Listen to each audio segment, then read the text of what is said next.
Hello guys, how are you all doing? This is Rob of Rule of 2 Review.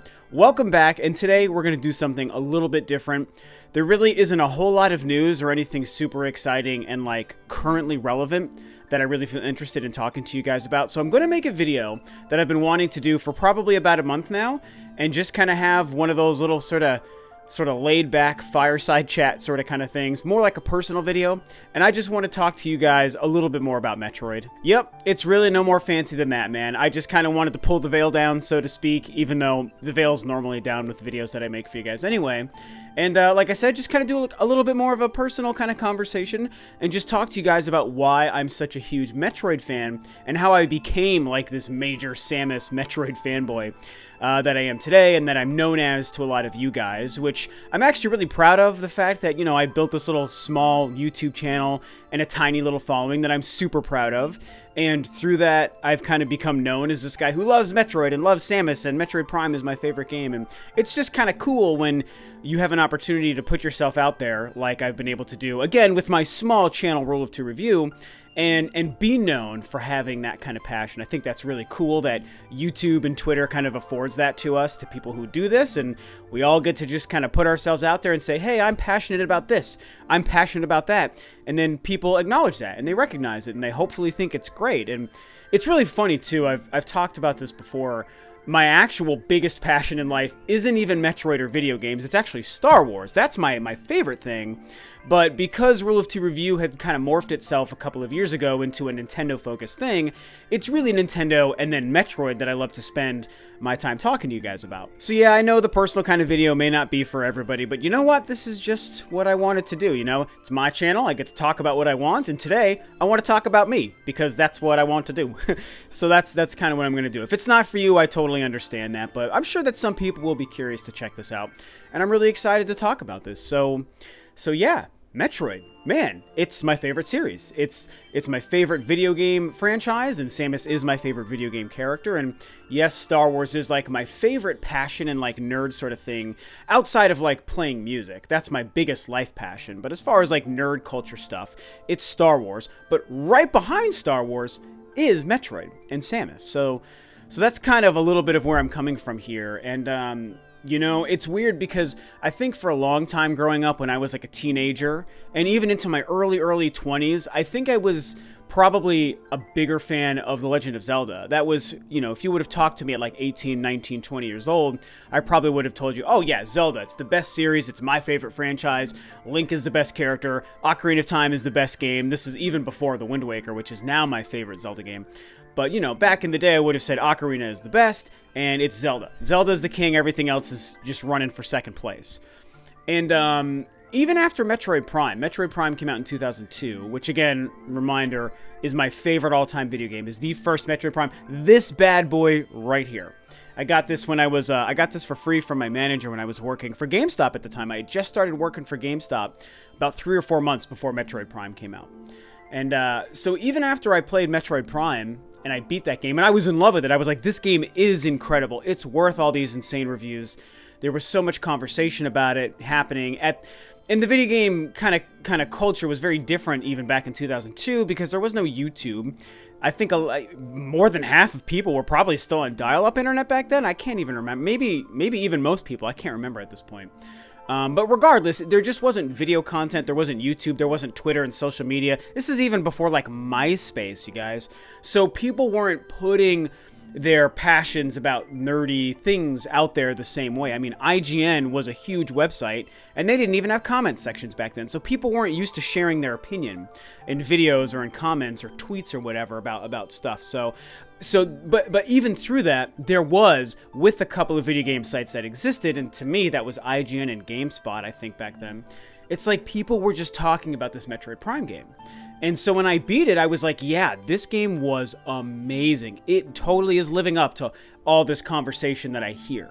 And if you think about it, in order for conversation to break through at that time, it was even a bigger deal because of the lack of social media and comments and tweets and videos. You know, like, if a conversation in the community made it to you, it really meant that the conversation was very loud and vocal because it broke through those walls without the advent of social media. And so even initially after I beat Metroid Prime, it wasn't right away that I was like, oh my god, this is my favorite game, and Metroid became my favorite series. I mean, going back to the beginning, I really started with the original game on the NES. I am that old. A lot of you guys have heard me say that. I'm 37. I'm about to turn 38 in a couple of weeks, which is crazy to me. I was born in 1980. And so when the NES came out, my older brother got it and took it home. And so, long story short, I was able to start gaming on the NES when the NES was brand new. I was like 5 when it came out in the United States. And my younger brother got one within, I don't know, a year. I was probably 6 or so when he took it home, and we played Legend of Zelda and Super Mario Brothers and so on and so forth, and I became a big video game fan. So that's that. But because I was old enough to play the NES when it was brand new, that means a lot of the biggest games as they came out, and I was going to like elementary school and middle school when NES and Super NES came out, like I was playing all the games and talking with my friends at school about it, and you know, video game conversation and Nintendo powers kept us invested in what was happening. And so when Metroid came out, I know I didn't like get it right away or play it right away. But I remembered 2 different friends' houses that I actually went to play the game before we ended up owning it. And I actually think I owned it. I don't think our folks ever bought it for us. I should double check. My younger brother might actually remember better than me. But I think we actually got it from another friend of mine, and it became a game that we just had. And back in the day, that kind of thing happened all the time. And but I remembered going to people's houses and being at like a birthday party or something and playing this game Metroid, and kids at school were already talking about Metroid. I remember a lot of conversation about like, oh, Metroid's a girl, and you know, the Justin Bailey code was a very famous thing where that got you. I think that was what had you play the game just as Samus, not in her suit. And this was just very common conversation. Nintendo Power talked about it, had all the maps. Nintendo Power is famous for having maps for levels and stuff, for all. And so I just was like, oh yeah, this game Metroid, like it's pretty cool. I played it a little bit at some houses and at a birthday party and stuff. And eventually, like I said, we did have it at home. And I remember playing the game and really enjoying it and being into like this confusing, creepy atmosphere and this map and traversing through this game that like didn't really make sense. But because we weren't used to having games hold our hand at that time, I think that we were just used to playing games without a lot of direction. And so Metroid coming out at that time and being one of the first games to play out without any true direction really was exciting, and it was cool, and it was new and fresh. And I feel like nowadays, a game coming out like that would be very hard for us to play because we're used to games with tutorials and maps and menus and checkpoint markers, you know, and it would just be very, very different. But we honed our skills on games like that back in the day as kids, playing NES and Super NES games and whatnot. And I just was like, wow, the music is so cool. This character is very neat. I do know this, that by the time I first played Metroid, I already knew she was a girl. That had been kind of talked about and exposed, but it was very cool to know that you were playing a girl with a character in a game that didn't look like a girl, you know. And I know that it was primitive graphics. A lot of younger people who maybe didn't grow up on those games probably are like, how could you tell it was whatever? And it's like, yes, it's primitive graphics, but at the time, it was all we knew, so we could probably just decipher stuff easier. And so it was really exciting to know when I finally played this game that this is a girl, like, this doesn't happen enough, you know, this is really exciting, like, what a kick-ass girl.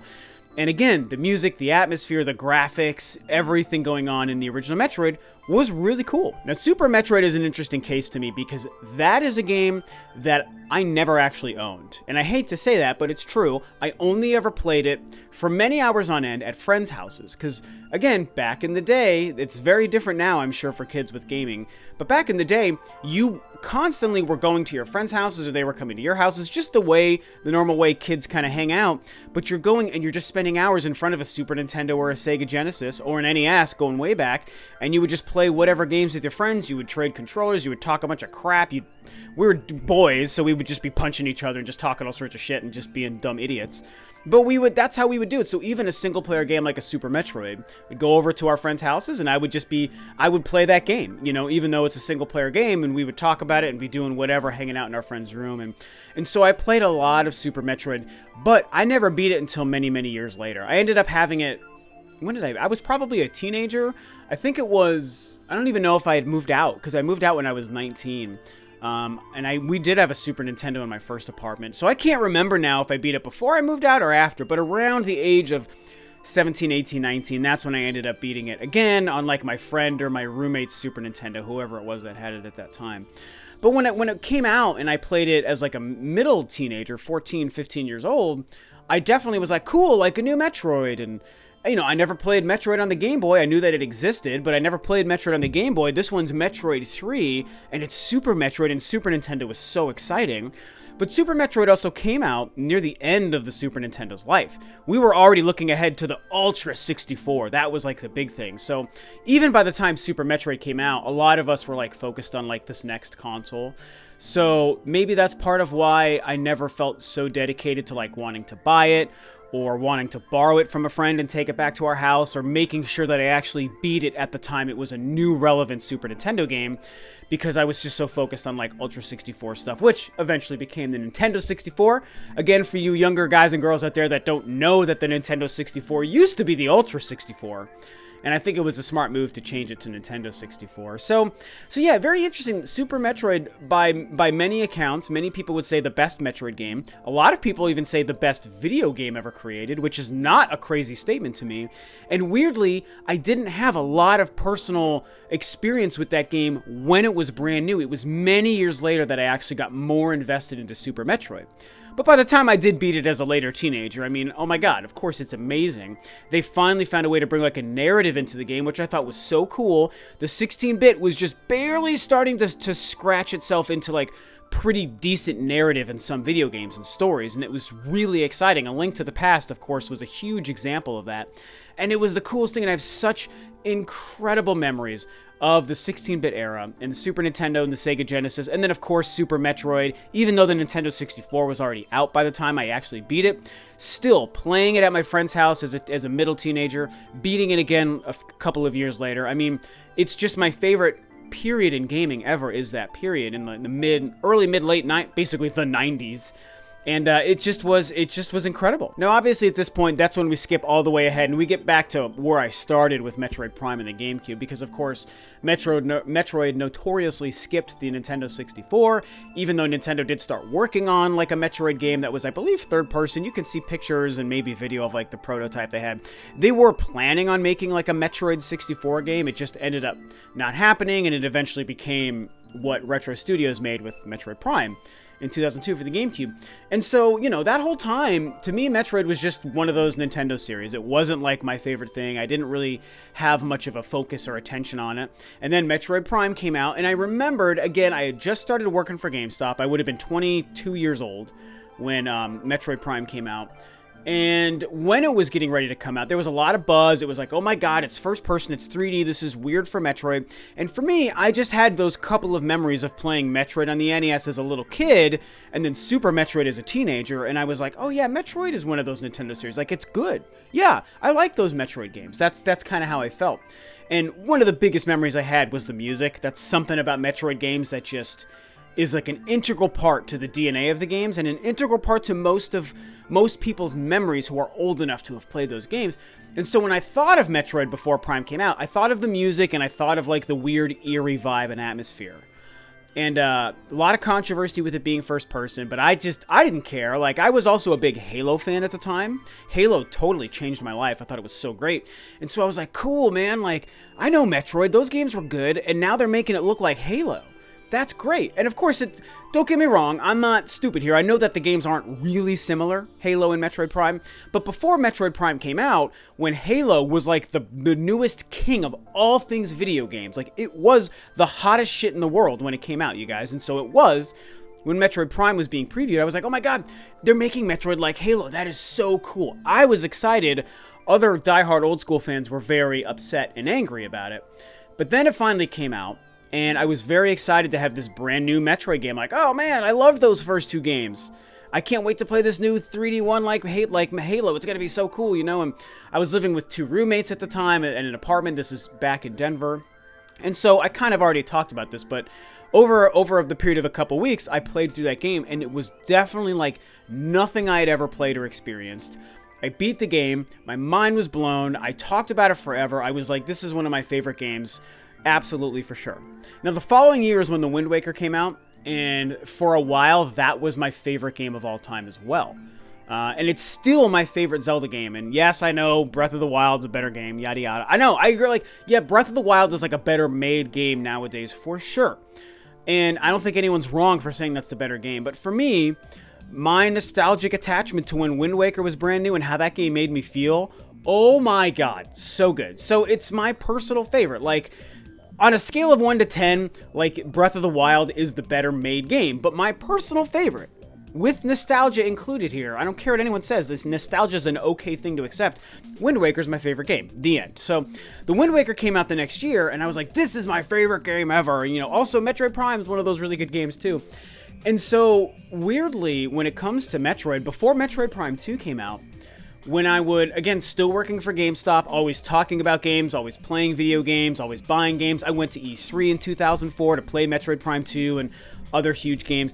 And building up to that time, when I would continue to think about video games and talk about them, and, you know, my girlfriend and I would play them all the time and talk about GameCube stuff because the GameCube was just like my jam, even though I had an Xbox and a PS2 also. And I was like, you know what? The more I was thinking about video games, the more I kept going back to Metroid Prime. And here's what's great about the game is, and this is why I think it's so special that it's my favorite game and no game has surpassed it since, not even Breath of the Wild, is because it's not the game that was immediately my favorite game. Metroid Prime didn't roll credits and I was like, that's it, game over, best game ever made, Metroid Prime, it's the best. No, it's like the exact opposite. Instead, what happened was, as the years went on, the game crept further and further into my brain. And every time I would stop and just think about favorite games or talk about games with people at GameStop or my friends or my girlfriend or whatever, or I would just start thinking about positive video game memories, which we all do, I kept going back to Metroid Prime. And the atmosphere, the ambience and the tone, the incredible music in that game, the great gameplay, the graphics, the rainy planet of Talon 4, like my favorite thing in any video game ever is just that area where you start in Talon 4, where her gunship is set. It's like, I kept going back to that. And when I would think about, I would rank my games like this, or my favorite game is this, and like I said, for a while I would say it was the Wind Waker and Ocarina of Time. Those are probably the games that I would consistently say were my favorite at the time. But I kept going back to Metroid Prime, man, and I started to realize, you know what? Of all my gaming memories, I think my most positive memory, and the memory that feels the most strong within me, is Metroid Prime. Oh my god, that's a great game. Samus is a great character. I think that's my favorite game ever made. I mean, literally, there's not much more to that part of the story. It's really just, the game just got its hooks in me, and it's as the years went on, it's like its hooks just went deeper and deeper until eventually I realized, oh my god, what am I talking about? It's Metroid Prime. I think I can now confidently say, that's my favorite game. It's the memory I can't let go of. It's the atmosphere and the tone and being within that world on Talon 4 and all the traversal you do in that incredibly epic game. That's the best gaming experience I've ever had, and I can't stop thinking about how great it was. And it was awesome leading into Metroid Prime 2, because again, this happened before Echoes came out in 2004, and it was by the time I went to E3 in 2004, which happened a couple of months before Metroid Prime 2 came out. Metroid Prime 2 was a big focus of Nintendo's booth there. I remembered getting a chance to play it, you know, and at that time, getting your first hands-on of a video game was that much more special because the internet wasn't making things like what we do now so possible. And I felt so cool for being able to play Metroid Prime 2 before anybody. And, you know, I was like, Metroid Prime's my favorite game, and now here comes the sequel. And Metroid Prime 2, I think, is... I guess underrated is maybe not the best word to use, because it is a very highly rated game. The reviews are very, very positive. I think Metacritic has it over 90. I mean, it really did review pretty well. And I think most fans, if you talk to them, would say that they like the game and that it's a good game. But it's also kind of treated as this weird black sheep within the Metroid Prime universe, I should say. And some people definitely maybe don't like it or enjoy it as much. They didn't like the Dark World mechanic. They didn't like that it's the first and only Metroid game that truly gives you ammo, because you have light ammo and dark ammo. And I thought that was all very well handled. It's a difficult game, but it's easily the most difficult Metroid game. One of the hardest games I've ever played. The Emperor Ing boss is probably like a top 3 or 4 all-time difficult boss for me. So hard. But that game, I thought it was incredible. To this day, I think it is, I guess, underrated is the word I'm going to have to use. Underappreciated maybe is a better word. It's really something special. They put so much time into that game. I mean, they could have really slacked a little bit on the sequel if they wanted, but to me, Retro Studios, even though I think they made a better game with Metroid Prime 1, I think they actually put more energy and effort into Metroid Prime 2. I think even more than 3. Of all the games they made, I think the most complex and the most amount of passion that they put into any video game is Metroid Prime 2. See, I stand by that. Not the best game they made, but I think they worked the hardest at it. And so at that point, after realizing that Metroid Prime 2 was my favorite, or Metroid Prime was my favorite game, I have these great positive memories of Metroid and Super Metroid, Echoes comes along and blows my mind so hard and frustrating. The Spider Ball boss and the Bomb boss and the Emperor Ing boss are so frustratingly difficult. And I'm not talking about the Wii Trilogy Collection, because they outwardly confirmed this. They made this game a little bit easier on the trilogy. So that's a great way to play it, but if you want to play it like the true way, like the ballsy way, you play the GameCube version that's not dumbed down or made easy for Metroid Prime 2, and those 3 bosses will have you pulling your hair out. You'll want to jump off a cliff. They are so freaking difficult. Spider Boss and Bomb Boss for sure. Oh my god, the Bomb... or Guardian. Spider Guardian, Bomb Guardian, and the freaking Emperor Ing. So hard. So to kind of wrap this up a little bit, I mean, it was basically a combination of growing up with Metroid and Super Metroid, liking those games, appreciating what they did that felt so different from every other game out there on the market at the time, whether it was Nintendo or Sega, which I'm a huge fan of Sega growing up. The Master System and the Genesis is one of my favorite consoles ever made. I don't care what anyone says, it's a great console, and the 6-button controller rocks the house. Excellent stuff. But still, the Metroid games, my memory were like, oh, that was so different than anything else. And I liked those games. Metroid Prime came out, and I loved that game, but a few years later, I realized I can't stop thinking about Metroid Prime. It's my favorite game ever made. Echoes comes out and blows my mind and just evolves what they're doing with the Samus character and with the Metroid story. And just, I realized, oh my god, I think Metroid is my favorite series. I couldn't stop thinking about Samus or Metroid, and it was so exciting. The Wii comes out, I downloaded Super Metroid on that, and I went all the way through it again, and I'm just like, oh my god, this is incredible. I remember how great this was. I missed the 16-bit platforming, kind of puzzle solving, and just Super Metroid does it better than any game had ever done it. And combined with the Metroid Prime games, I was just in love, you know? And it was a great time because Metroid Prime 3 was getting ready to come out. That was kind of announced as a game right alongside the reveal of the Wii, the Revolution at the time. And so very early on, I knew I had another Metroid Prime game to be excited for. And so it just kind of kept my hype and my love of Metroid and Samus going. It kept it relevant. I always had new Metroid stuff to chew on and be excited for and to play, and Corruption came out, was fantastic. For a while, I liked it more than Echoes. In hindsight, I think I like the games in the order they release. I think Echoes is the better game than Corruption. I know the controls for Corruption were better, and it looked a little better, but I don't care. Like, Echoes, I think, is the better game. Regardless, they're all fantastic. You know, we get to some of the rockier stuff. We get to Other M, and that's a unique situation because Other M is both a game that I acknowledge its problems, and I understand why a lot of people dislike or hate that game.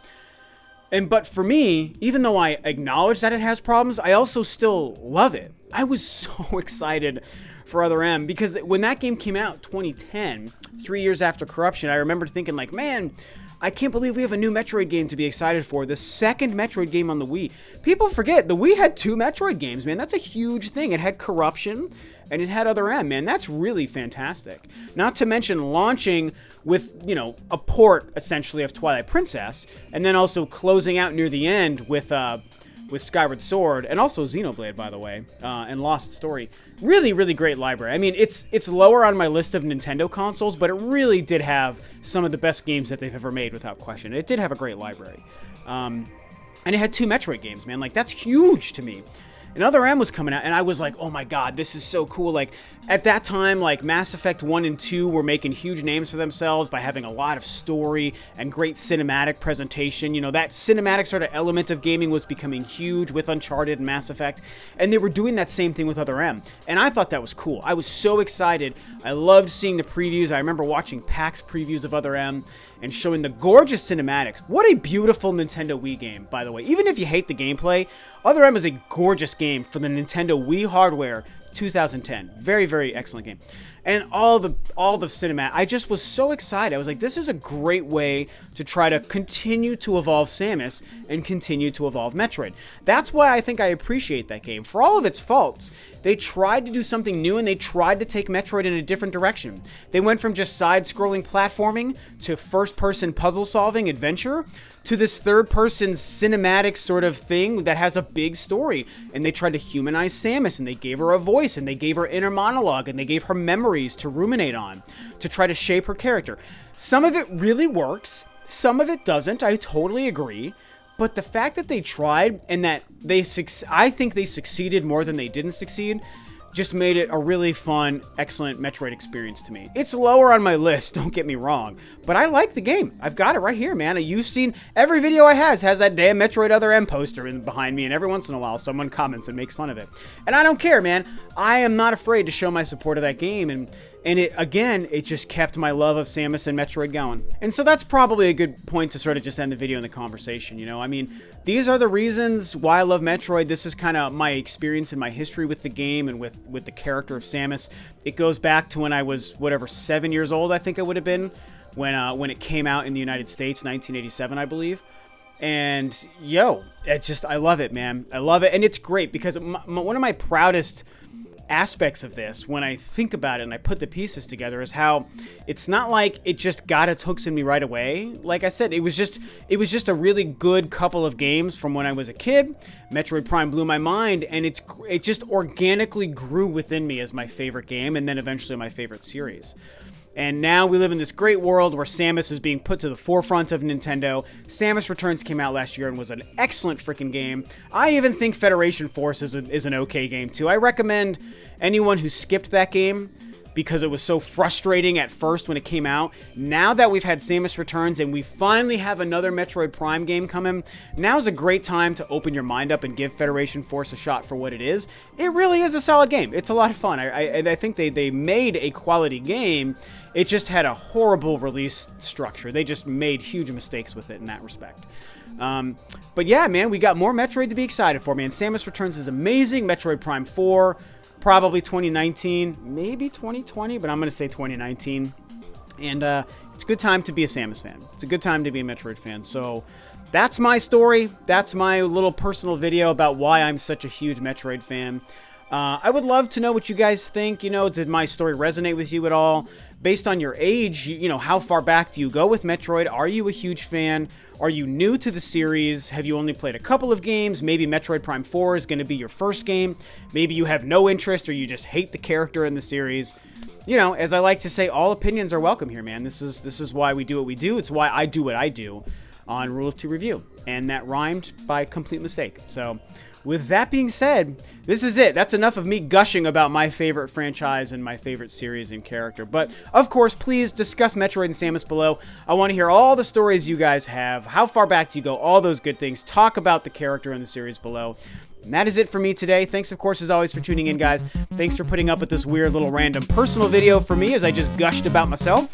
And I think that's it. So this is Rob of Rule of Two Review. I'll catch you guys next time on another video.